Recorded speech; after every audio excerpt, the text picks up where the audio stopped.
Detroit's autumn air carried the smell of burnt leaves and distant factory smoke. The city had always been defined by cars, their engines, their assembly lines, their promise of freedom. For Michael Carter, cars weren't just machines, they were survival. He had spent 25 years tightening bolts and welding frames at the Ford plant, his hands scarred by steel and his back bent from long shifts. Every paycheck was stretched thin, every overtime shift taken without complaint, because his son's future mattered more than his own comfort. That morning, he stood in the driveway of their modest two-bedroom house, waiting for his son Daniel to wake up.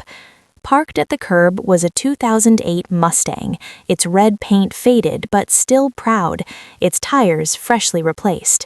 Michael had bought it secondhand from a coworker, scraping together savings that should have gone to bills. He told himself it was worth it. Daniel stumbled out the front door, still groggy from a late night of studying. His backpack hung loosely from one shoulder and his sneakers were untied. He froze when he saw the car. "Dad, whose car is that?" Daniel asked, his voice caught between disbelief and hope. Michael smiled, though his eyes betrayed exhaustion. "It's yours, son. Happy early birthday." Daniel dropped his backpack on the porch. "Mine? You're kidding." Michael shook his head. "Keys are in my pocket. Go on." Daniel approached the car slowly, like it might vanish if he moved too fast. He ran his hand along the hood, feeling the cool metal beneath his palm. His reflection stared back at him from the windshield, a 19-year-old kid who had never owned more than a bicycle. "Dad, this is insane. How did you even—" Michael cut him off gently. "Don't worry about how, just promise me you'll drive safe.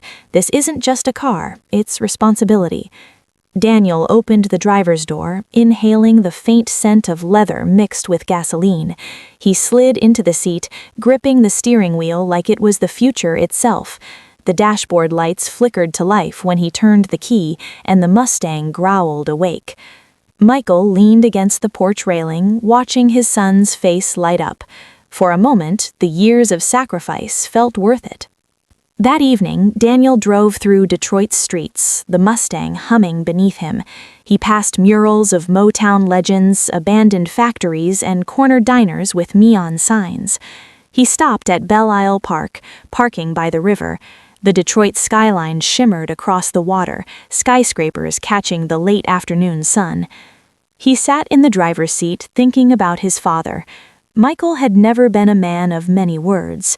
His love was measured in sacrifices, in the quiet ways he provided.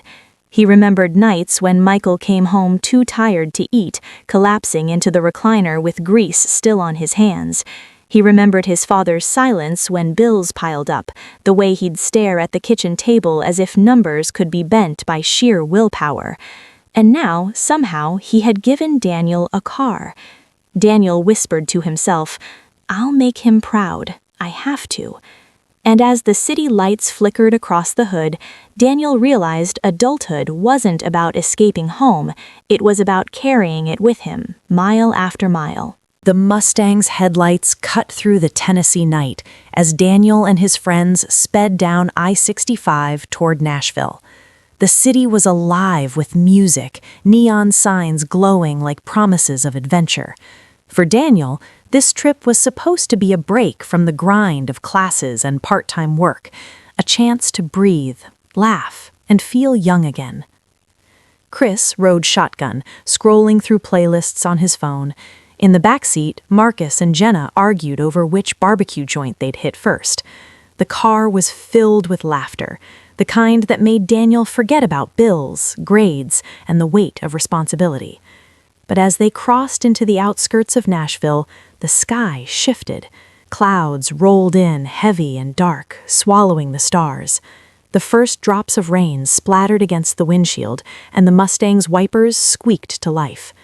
"Looks bad," Chris muttered, staring at the sky. Daniel tightened his grip on the wheel. "We'll be fine, just a little rain." Within minutes, the drizzle turned into a downpour. Sheets of water hammered the car, blurring the road ahead. The neon lights of Nashville flickered in the distance, distorted by the storm.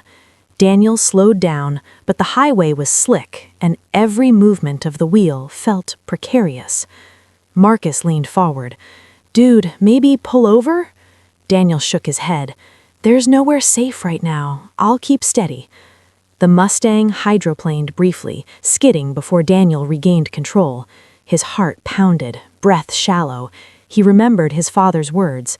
This isn't just a car, it's responsibility. The storm worsened. Lightning split the sky, thunder rattled the car, and the rain was relentless. Visibility dropped to almost nothing. Daniel's knuckles turned white on the steering wheel. "Daniel, slow down!" Jenna shouted, panic in her voice. "I'm already crawling," he snapped, frustration mixing with fear. Suddenly, a truck ahead slammed on its brakes. Daniel reacted instinctively, pressing hard on the Mustang's pedal. The tires screamed against the wet asphalt, the car fishtailing. For a terrifying moment, they were spinning, headlights flashing, screams filling the cabin. Then, with a desperate twist of the wheel, Daniel managed to straighten out. The Mustang skidded to a stop, just inches from the truck's bumper. Silence followed, broken only by the pounding rain. Everyone sat frozen, breaths ragged. Chris finally spoke, voice trembling. "Man, we almost died." Daniel's chest heaved. He stared at the steering wheel, his hands shaking. I'm sorry. I should have pulled over." Marcus put a hand on his shoulder. "You kept us alive. That's what matters." But Daniel couldn't shake the image of what might have happened. Twisted metal, broken glass, his father receiving a phone call no parent should ever hear. They eventually found shelter at a gas station, parking under the awning as the storm raged on. The group sat inside, shaken but grateful. Daniel pulled out his phone, hands still trembling, and dialed his father. Michael answered on the second ring. "Daniel, everything okay?" Daniel's voice cracked. "Dad, we almost crashed. The storm, I thought we were done for." Michael's silence was heavy. Then came his steady voice. "But you didn't. You kept control. That's what matters. Listen, son, storms come, in life and on the road. What defines you is how you face them." Daniel swallowed hard. "I was scared, really scared." Michael's tone softened. "Good. Fear keeps you cautious. Just don't let it paralyze you. I'm proud you called me. That means you're learning." The storm eventually passed, leaving the Nashville streets glistening under streetlights. They drove into the city slowly, carefully, the earlier laughter replaced by quiet reflection. At a small diner, they sat together, eating in silence.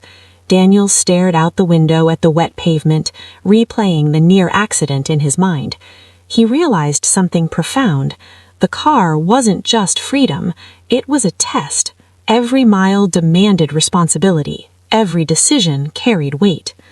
Later that night, as they checked into a cheap motel, Daniel lay awake listening to the hum of the air conditioner. He thought about his father's words, about storms and survival.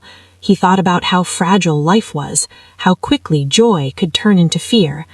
The Mustang sat outside, its red paint glistening under the streetlight. To anyone else, it was just a car, but to Daniel, it had become a mirror, reflecting his choices, his growth, his mistakes. And as sleep finally claimed him, he knew this trip would mark him forever. Nashville wasn't just music and neon. It was the night he realized adulthood wasn't about escaping storms. It was about learning to drive through them. The Mustang's tires hummed against the pavement as Daniel crossed into New York. The skyline rose ahead, jagged and brilliant, skyscrapers catching the morning sun. He was 23 now, no longer the wide-eyed teenager who had first gripped the wheel in Detroit. The car had carried him through storms, breakdowns, and countless miles of growing up. Now it was carrying him toward his first real job interview, the kind of opportunity his father had always dreamed he'd have. The Mustang wasn't perfect anymore. Its paint was chipped, the seats worn, and the engine rattled faintly with age. But to Daniel, it was more than a car. It was history. Every dent told a story. Every mile carried a memory. He parked near the office building in Manhattan, heart pounding. The streets buzzed with taxis, honking horns, and hurried footsteps. He sat in the driver's seat for a moment, staring at his reflection in the rearview mirror. He saw not just himself, but the boy who had once been handed keys by a tired father in a Detroit driveway. His phone buzzed, a message from Michael. "Proud of you, son. Remember, responsibility makes the man." Daniel smiled, tears pricking his eyes. He typed back, "I'll make you proud today." The interview was intense, questions about his skills, his goals, his vision for the future. Daniel spoke with confidence, drawing strength from the lessons his father had instilled. He talked about discipline, resilience, and the importance of learning from mistakes. When he walked out of the building, he felt lighter, as if he had finally stepped into the life his father had sacrificed for.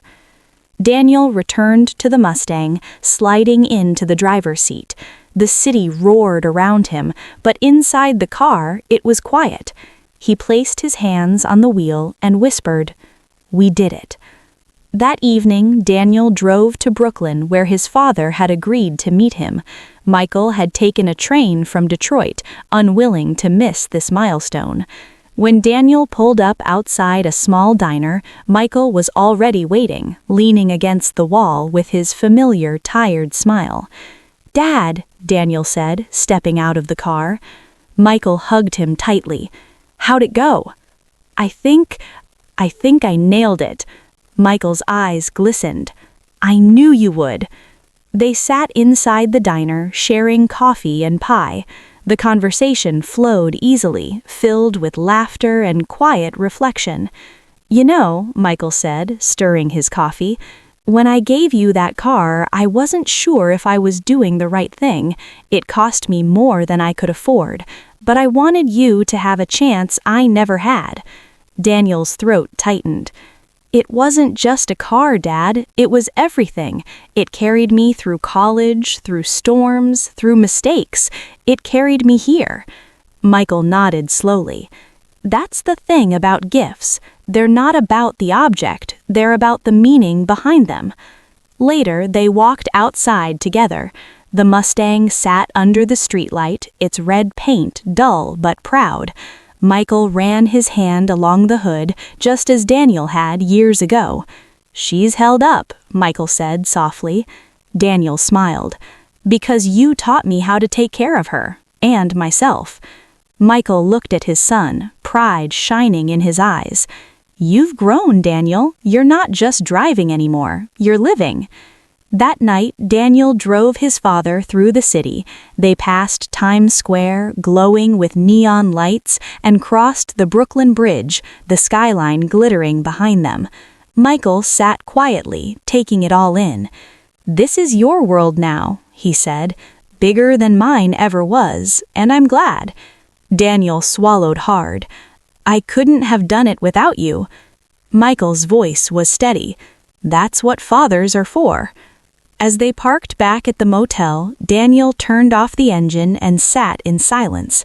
The Mustang ticked softly as it cooled, the sound familiar and comforting. He thought about the journey: Detroit, Chicago, Nashville, Dallas, and now New York. Every mile had been a lesson, every breakdown a test, every storm a reminder of fragility. The car wasn't just a vehicle. It was a legacy, a symbol of love, sacrifice, and hope. Daniel looked at his father. "Someday I'll give my kids something like this, not just a car, but a piece of myself, like you gave me." Michael smiled, eyes misty. "That's all I could ever ask." The next morning, Daniel received a call. He had gotten the job. He sat in the Mustang, phone pressed to his ear, heart racing. He looked at his father, who was sitting beside him, and whispered, "We did it." Michael placed a hand on his shoulder. "No, you did it. I just gave you the keys." As they drove through New York one last time, Daniel realized the journey had come full circle. The Mustang had carried him from boyhood to manhood, from Detroit's modest driveway to Manhattan's towering skyline. And though the car would one day fade, the lessons would remain, because in the end, the real gift wasn't the Mustang, it was the love of a father who showed up, who sacrificed, who believed. And as the city lights reflected off the hood, Daniel knew he would carry that legacy forever.